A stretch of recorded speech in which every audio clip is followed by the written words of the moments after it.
রাত্রিবেলা এক ধারে ওয়াজ করলে পাবলিকের মন থাকিয়ে যায়, আমরা ওয়াজ করে আমরা বুঝি। একটু দাঁড়াও দাঁড়াও ইয়া মুহাম্মদ, তোমার নয়ন ভরে একবার দেখব। একটু দাঁড়াও দাঁড়াও ইয়া মুহাম্মদ, তোমার নয়ন ভরে একবার দেখব। তোমার পরাণ ভরে একবার দেখব, তোমার পরাণ ভরে একবার দেখব। দিলের স্বাদ মিটায়া তোমায় দেখবো। একটু দাঁড়াও দাঁড়াও ইয়া মুহাম্মদ, তোমায় নয়ন ভরে একবার দেখবো। একরাতে নবী ছিলেন উম্মে হানির ঘরে, জিবরাইল আমিন আসিয়া আরজ করে বলে, সুবহানাল্লাহ। কথা শুনেন মেরাজের। একরাতে দয়ার নবী ছিলেন উম্মে হানির ঘরে, জিবরাইল আমিন আসিয়া তখন বলে বিনয় করে, দেখেছেন আল্লাহ পাকে মেরাজ হবে আপনার সাথে। মেরাজে গেলেন নবী, আলাপন হল ছবি। বিদায় বেলায় আল্লাহ তাআলা হলেন বেকারার, আল্লাহ কয় দেখার সাথে মিটল না আমার। আরে বিদায় বেলায় আল্লাহ তাআলা হলেন বেকারার, আল্লাহ কয় দেখার সাথে মিটল না আমার। তুমি আরো কিছু সময় থাকো, তুমি আরো কিছু সময় থাকো, দিলের স্বাদ মিটায়া তোমায় দেখবো। একটু দাঁড়াও দাঁড়াও ইয়া মুহাম্মদ, তোমায় নয়ন ভরে দেখবার দেখবো। আশিকার মাসুকের খেলা চলছে দমে দমে, আরে ছায়া খায়া এক হয়ে যায় আরো সে আজিমে। আরে আশিকার মাসুকের খেলা চলছে দমে দমে, আরে ছায়া কায়া এক হয়ে যায় আরো সে আজিমে। বিদায় নিলেন রাসূলুল্লাহ, ফিরে গেলেন বাইতুল্লাহ। উম্মে হানির ঘরে এলো, বিছানা গরম পেল। আর এরই মাঝে 27 বছর হয়ে গেল গত, আল্লাহ কয় আমার হাবিব আমারই মতো। এরই মাঝে 27 বছর হয়ে গেল গত, আল্লাহ কয় আমার হাবিব আমারই মতো। জোরে কন্না সুবহানাল্লাহ। খোদার ইশকে নূরে নবী, খোদার ইশকে নূরে নবী, প্রেমের খেলা তোমায় নিয়ে খেলবো। একটু দাঁড়াও দাঁড়াও ইয়া মুহাম্মদ, তোমায় নয়ন ভরে একবার দেখবো। আর জোরে কন্না সুবহানাল্লাহ।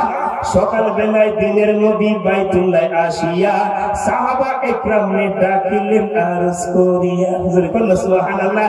ওই সকাল বেলায় দিনের নবী বাইতুল্লাহ আসিয়া সাহাবা একরামকে আনিলেন ডাকিয়া।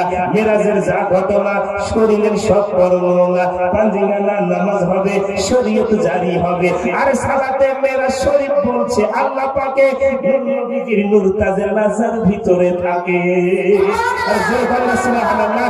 আরে সালাতে মেরাজ শরীফ বলছে আল্লাহ পাকে নূর নবীজির নূর তাজে লাজার ভিতরে থাকে। ইব্রাহিম কয় ইয়া রাসূলুল্লাহ, ইব্রাহিম কয় ইয়া রাসূলুল্লাহ, দিলের কাবায় তোমায় আমি রাখবো। একটু দাঁড়াও দাঁড়াও ইয়া মুহাম্মদ, তোমায় নয়ন ভরে একবার দেখবো। লা ইলাহা ইল্লাল্লাহ, জোরে লা ইলাহা ইল্লাল্লাহ, লা ইলাহা ইল্লাল্লাহ, মুহাম্মাদুর রাসূলুল্লাহ সাল্লাল্লাহু আলাইহি ওয়াসাল্লাম। আপনারা কি বিরক্ত হয়ে গেছে? ওয়াজ বাদ দিন না, আর আধা ঘন্টা লাগবে। আচ্ছা আপনারা কি একটা কথা বলি, 2 নাম্বার আবু বকর সিদ্দিকের সাথে মহব্বত করতে হবে। ঘোষণাটা কার? আমার আল্লাহ। সুবহানাল্লাহ। 3 নাম্বার ওয়াশুহাদা আল হাসান ওয়াল হুসাইন সাইয়্যিদা শাবাবি আহলে জান্নাহ। সুবহানাল্লাহ। ইমাম হাসান হুসাইনকে মহব্বত করা লাগবে, ঠিক না বেঠিক? এই কথা বলেন, ঠিক না বেঠিক? 4 নাম্বার ওয়াস সালিহিন, আল্লাহর হক্কানি ওলিকেও মহব্বত করা লাগবে।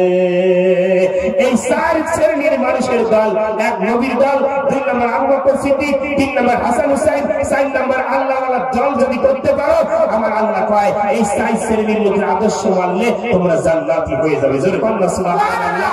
আল্লাহ কোরআনে বলছে ওমান ইয়াতাওয়াল্লাহ আতিউল্লাহ ওয়া রাসূলহু ওয়াল্লাযিনা আমানু ফাইন্না হিজবাল্লাহি হুমুল গালিবুন।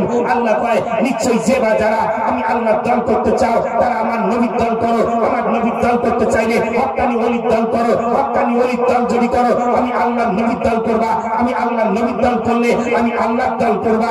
আর ফাইন্না হিজবাল্লাহি হুমুল গালিবুন, এই তিন শ্রেণীর দল যদি তোমরা করো তোমরা বিজয়ী হয়ে যাবা, আর বিজয় প্রাপ্তি যারা হবা তারা জান্নাতি হয়ে যাবে। সুবহানাল্লাহ সুবহানাল্লাহ। তাহলে আমি আপনাদেরকে একটা কথা বলতে চাইছিলাম, মুসলমান এই যে মাদ্রাসা